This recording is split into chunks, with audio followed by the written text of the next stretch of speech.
வணக்கம். இந்த ஆழமான அலசலுக்கு உங்கள வரவேற்கிறோம். ம். நம்ம எல்லாருக்குமே ஒரு கேள்வி இருக்கும். ஏன் சில பேர் ரொம்ப கஷ்டப்பட்டு திடீர்னு பெரிய வெற்றி அடையறாங்க, மத்தவங்க ஆரம்பத்துல ஜாலியா இருந்துட்டு அப்புறம் வாழ்க்கை முழுக்க சிரமப்படுறாங்க? இது அதிர்ஷ்டமா, இல்ல இதுக்கு பின்னாடி ஏதாவது ஒரு விதி இருக்கா? இன்னைக்கு நம்ம கிட்ட ஜி கண்ணன் என்ற ஒரு சிந்தனையாளரோட உரை இருக்கு. இதுக்கு ஒரு ஆச்சரியமான, சொல்லப்போனா கொஞ்சம் புரட்சிகரமான பதில சொல்லுது. நம்ம வாழ்க்கையில இன்பத்துக்கும் துன்பத்துக்கும் ஒரு கணக்கு இருக்கு, ஆனா அந்த கணக்கை நாமே மாத்தி எழுத முடியும்னு சொல்லுது. அது எப்படின்னு தான் இன்னைக்கு நம்ம ரொம்ப ஆழமாகவும் தெளிவாகவும் அலசி ஆராய போறோம். ஆமா, இந்த கருத்தோட ஆணிவேரே அதுதான். அதாவது இயற்கையே ஒவ்வொருத்தரோட வாழ்க்கையிலயும் ஒரு குறிப்பிட்ட அளவு சந்தோஷத்தையும் ஒரு குறிப்பிட்ட அளவு கஷ்டத்தையும் ஒதுக்கிடுதுன்னு இந்த ஆதாரம் சொல்லுது. ஒரு பேங்க் அக்கவுண்ட்ல பணம் இருக்கிற மாதிரி நம்ம வாழ்க்கை கணக்குல இன்பம் துன்பம்னு ரெண்டுமே வரவு வைக்கப்பட்டிருக்கு. பேங்க் அக்கவுண்டா? இதுவே ஒரு சுவாரஸ்யமான ஒப்பீடு. ஆமா, ஆனா இங்கேதான் ஒரு முக்கியமான திருப்பம் வருது. நீங்க உங்க இன்பத்தை தேடி தேடி செலவு பண்ணீங்கன்னா பிற்காலத்துல எதிர்பாராத துன்பங்கிற கடன்ல மாட்டிக்குவீங்க. அதுவே நீங்க சில ஆக்கப்பூர்வமான கஷ்டங்களா பார்த்து பார்த்து செலவு செஞ்சா உங்க வாழ்க்கை முழுக்க இன்பம்ங்கிற வட்டி உங்களுக்கு வந்து சேரும். அட, அப்போ இது வெறும் நோ பெயின் நோ கெயின் பழமொழி இல்ல, இது ஒரு துன்ப முதலீட்டு திட்டம் மாதிரி இருக்கு. நல்லா சொன்னீங்க. துன்பம் முதலீட்டு திட்டம். நீங்க இன்னைக்கு கஷ்டத்துல முதலீடு செஞ்சா நாளைக்கு சந்தோஷங்கிற லாபம் கிடைக்கும். ஆனா சோம்பேறித்தனத்துல முதலீடு செஞ்சா நஷ்டம்தான் வரும். ஆனா ஒரு நிமிஷம், கஷ்டத்தை போய் யாருங்க விரும்பி தேர்ந்தெடுப்பா? இது கேட்கவே கொஞ்சம் விசித்திரமா இருக்கே. நிச்சயமா, நாம இயல்பாவே சௌகரியத்தை நோக்கி தான் போவோம். அதுதான் மனுஷ இயல்பு.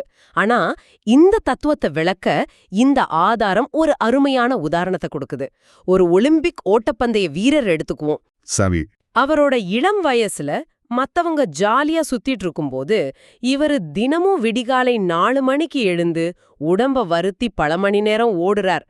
தசையெல்லாம் வலிக்கும், மூச்சு வாங்கும், சில சமயம் சோர்வுல துவண்டு போவார். இது அப்பட்டமான ஒரு துன்பம் தானே? ஆமா, சந்தேகமே இல்ல.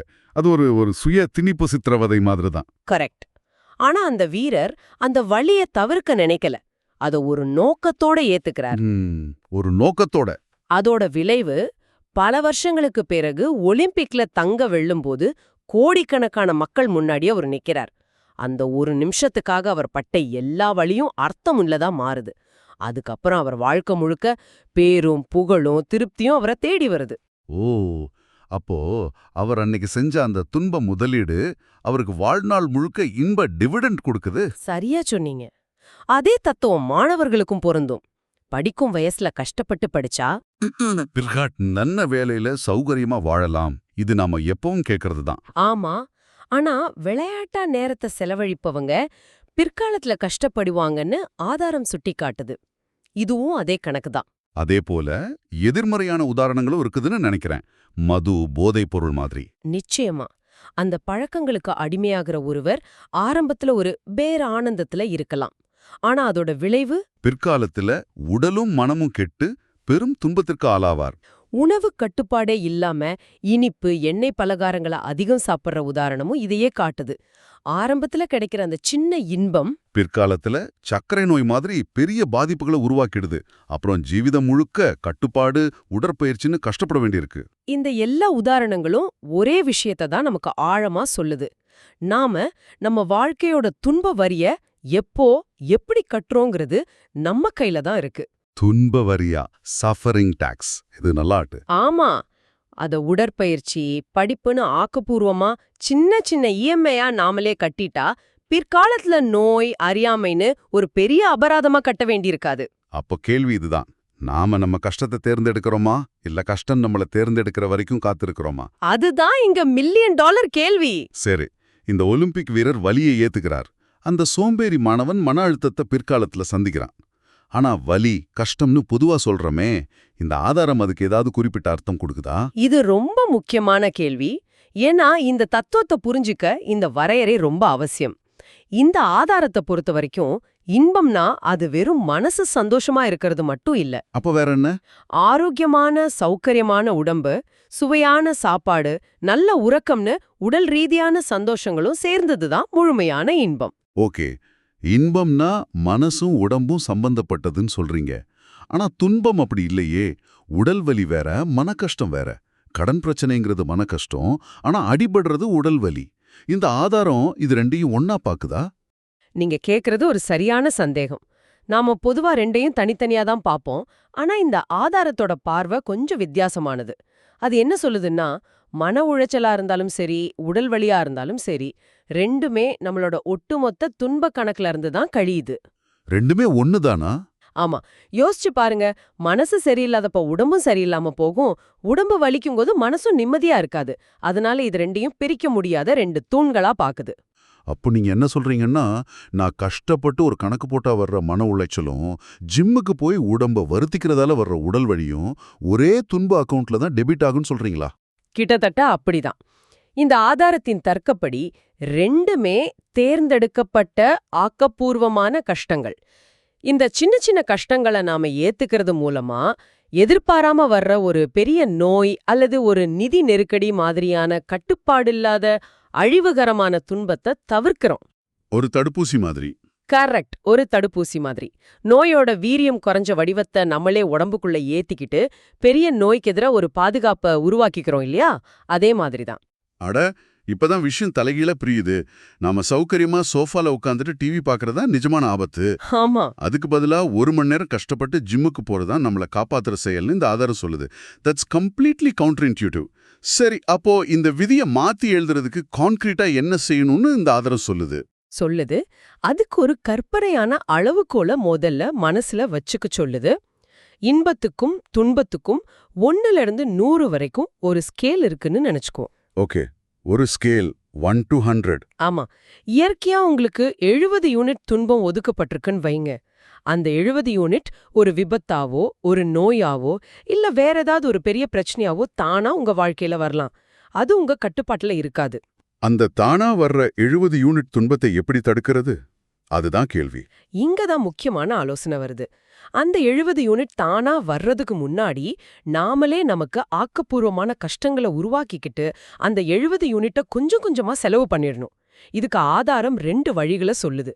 1 உடல் வலி மூலமா, 2 மன கஷ்டம் மூலமா. உடல் வலிய நாமே உருவாக்கிக்கிறதுனா உடற்பயிற்சி செய்யறது, அது புரியுது. தினமும் வாக்கிங் போறது, ஜிம்முக்கு போறது, யோகா செய்யறது, இது மூலமா நாமளே வலியை தேடி போய் அந்த துன்ப யூனிட்டுகளை செலவு பண்றோம். ஆனா மன கஷ்டத்தை எப்படி நாமே உருவாக்குறது? மன கஷ்டம்னா அது கெட்டதுதானே? இங்க மன கஷ்டம்னா மன உளைச்சல் இல்ல, மூளைக்கு சவால் கொடுக்கிற விஷயங்கள். உதாரணத்துக்கு உங்களுக்கு புரியாத ஒரு கடினமான கணக்க போட்டு பார்க்கறது. உங்க மூளை கசங்கி பிழியிற மாதிரி உணர்வீங்க. அது ஒரு விதமான மன கஷ்டம்தான். ஆனா அது உங்க பகுத்தறியும் திறனை வளர்க்கும். இல்லனா ஒரு புது மொழியை கத்துக்கிறது. ஆரம்பத்துல வார்த்தைகள் ஞாபகம் இருக்காது, இலக்கணம் புரியாது, ரொம்ப கஷ்டமா இருக்கும். ஆனா அது நம்ம மூளைக்கு நல்லது. ஆமா. நீங்க விடாம முயற்சி செய்யும்போது உங்க மூளையில புது நரம்பு இணைப்புகள் உருவாகும். தத்துவம் மாதிரி கடினமான புத்தகங்களை படிக்கிறது, ஒரு புது டெக்னாலஜியை கத்துக்கிறது, இது எல்லாமே நம்ம சௌகரிய வட்டத்தை விட்டு வெளியே வந்து மூளைக்கு வேலை கொடுக்கற ஆக்கப்பூர்வமான கஷ்டங்கள். ஆனா ஒரு நிமிஷம், இது எல்லாருக்கும் சரி வருமா? ஒரு நாளைக்கு 12 மணி நேரம் ஒரு தொழிற்சாலையில நின்னுட்டே வேலை பார்க்குற ஒருத்தருக்கு நீ இன்னும் கொஞ்சம் கஷ்டப்பட்டு உடற்பயிற்சி பண்ணுன்னு சொல்றது நியாயமா? அவங்க வாழ்க்கையில ஏற்கனவே துன்பம் அதிகமாத்தானே இருக்கு. அவங்க துன்பக் கணக்கு ஏற்கனவே தீர்ந்து போயிருக்கணுமே. இது ஒரு மிக மிக நியாயமான கேள்வி. இந்த தத்துவம் மேல்தட்டு மக்களுக்கு மட்டும்தானா என்று விமர்சனம் வரலாம். ஆனா இங்கேதான் நாம தேர்ந்தெடுக்கப்பட்ட ஆக்கப்பூர்வமான கஷ்டத்துக்கும் சுமத்தப்பட்ட அழிவுகரமான கஷ்டத்துக்கும் உள்ள வித்தியாசத்தை புரிஞ்சுக்கணும். ஓ, அதுல வித்தியாசம் இருக்கா? பெரிய வித்தியாசம் இருக்கு. அந்த 12 மணி நேரம் வேலைங்கிறது அவரா விரும்பி தேர்ந்தெடுத்த ஒரு வளர்ச்சிக்குரிய கஷ்டமா இருக்காது. அது வாழ்வாதாரத்துக்காக அவர் மேல சுமத்தப்பட்ட ஒரு சுமை. அது அவரோட உடலையும் மனசையும் சோர்வடையத்தான் வைக்கும். ஆனா ஆதாரம் சொல்ற ஆக்கப்பூர்வமான கஷ்டம் அப்படி இல்ல. ஒரு அரை மணி நேர உடற்பயிற்சி செய்யும்போது அது அந்த நாள் முழுக்க வேலை செஞ்ச சோர்வை நீக்கி புத்துணர்ச்சியை கொடுக்கும். ஒரு புது விஷயத்தை கத்துக்கிறது அவரோட தற்போதைய வேலையிலிருந்து ஒரு நல்ல வேலைக்கு போக ஒரு வழியை காட்டலாம். சரியா சொன்னீங்க. ஆக இங்க கஷ்டப்படுறோமா இல்லையாங்கிறத விட அந்த கஷ்டம் நம்மள உருவாக்குதா இல்ல அழிக்குதாங்கிறது தான் முக்கியம். அப்போ நம்மளே தேர்ந்தெடுக்கிற கஷ்டம் நமக்கு சக்தியை கொடுக்குது, நம்ம மேல திணிக்கப்படுற கஷ்டம் நம்ம சக்தியை உறிஞ்சுது. எக்ஸாக்ட்லி, அதுதான் பாயிண்ட். ஓஹோ, அப்போ சும்மா கஷ்டப்படுறது முக்கியம் இல்ல, எதுக்காக எப்படி கஷ்டப்படுறோங்கிறது தான் முக்கியம். So it's not just about suffering, it's about strategic suffering. ஆமா, நாமளே நம்ம கஷ்டத்தை வடிவமைக்கிறோம். இது ஒரு சக்தி வாய்ந்த பார்வை. அப்போ காலையில அலாரம் அடிக்கும்போது இன்னும் 5 நிமிஷம் தூங்கலாமா இல்ல எழுந்து வாக்கிங் போகலாமான்னு நாம் எடுக்கிற சின்ன முடிவு வெறும் ஒரு பழக்கம் சம்பந்தப்பட்டதில்ல. அது நம்ம எதிர்காலத்தையே தீர்மானிக்கிற ஒரு தத்துவார்த்தமான தேர்வு. நிச்சயமா. அந்த சின்ன சின்ன தேர்வுகள்ல தான் நம்ம விதி அடங்கியிருக்கு. சோம்பேறித்தனத்தை தேர்ந்தெடுக்கிற ஒவ்வொரு முறையும் நாம நம்ம கட்டுப்பாட்டை விட்டு கொடுத்து, விதியே நீயே என் துன்பத்தை முடிவு பண்ணிக்கோன்னு சொல்றோம். அதுவே ஆக்கப்பூர்வமான கஷ்டத்தை தேர்ந்தெடுக்கிற ஒவ்வொரு முறையும் என் விதியோட மாஸ்டர் நான் தான்னு நாம பிரகடனம் பண்றோம். ஆக இந்த ஆதாரத்தோட மையச் செய்தியே இதுதான். வழியை நாமே நமக்கு உருவாக்கிக் கொள்வோம், தானாக தேடி வர மகிழ்ச்சியான வாழ்க்கையை வாழ்வோம். ஆமா. ஆக இந்த சிந்தனையாளரின் கருத்துப்படி சௌகரியத்தை மட்டுமே தேடி ஓடும் வாழ்க்கை மேலோட்டமா பார்க்க நல்லா இருந்தாலும் அது நீண்ட காலத்துல நம்மள பலரீனப்படுத்தி எதிர்பாராத துன்பங்களுக்கு இரையாக்கிடும். ஆனா நம்ம முன்னேற்றத்துக்காகவும் ஆரோக்கியத்துக்காகவும் நாமளே வலிமையை தரும் வலிகளையும் அறிவை தரும் மனக்கஷ்டங்களை தேர்ந்தெடுக்கும் போது அது ஒரு மகிழ்ச்சியான நம்ம கட்டுப்பாட்டுல இருக்கிற எதிர்காலத்துக்கான ஒரு முதலீடு அமையுது. இது ஒரு முக்கியமான கேள்வியை நம்ம முன்னாடி வைக்குது இல்லையா? மனிதர்களோட அடிப்படை இயல்பே வலியையும் கஷ்டத்தையும் தவிர்க்கிறது தான். ஆனா ஒருவேளை உண்மையான நீடிச்ச மகிழ்ச்சிக்கான பாதையே நாம வேணும்னே தவிர்க்கிற இந்த கஷ்டங்கள் வழியாதான் போகுதோ? நாமாகவே தேர்ந்தெடுக்கும் ஆக்கப்பூர்வமான கஷ்டங்கள் வழியே தான் அந்த பாதை போடப்படுதா? இது நாம ஒவ்வொருத்தரும் ஆழமா யோசிக்க வேண்டிய ஒரு விஷயம். நிச்சயமா. இந்த சிந்தனையுடன் உங்களை விடுகிறோம். இந்த ஆதாரம் கஷ்டம் மற்றும் இன்பம் பற்றி தெளிவாக பிரிச்சு பேசுது. ஆனா ஒரு செயலை நாம் மிகவும் விரும்பி செய்யும்போது, அதாவது ஒரு பேரார்வத்துடன் ஒரு பேஷனுடன் செய்யும்போது, அது உடலுக்கோ மனதுக்கோ கஷ்டமா இருந்தாலும் அதிலேயே ஒரு விதமான இன்பத்தை காண முடியுமா? நல்ல கேள்வி. உதாரணமா, ஒரு ஓவியர் பல மணி நேரம் கண் விழிச்சு ஒரு ஓவியத்தை வரைகிறார். அது ஒரு கஷ்டமான வேலை தான். ஆனா அந்த செயல்லையே அவர் ஒரு விதமான பேரானந்தத்தை அடைகிறார். அப்படியென்றால் அந்த கஷ்டமான இன்பம் இந்த விதி சமன்பாட்டில் எங்க பொருந்துகிறது? அது துன்பக் கணக்குல வருமா இல்ல இன்பக் கணக்குல வருமா? இதை பற்றி நீங்கள் யோசித்துப் பாருங்கள்.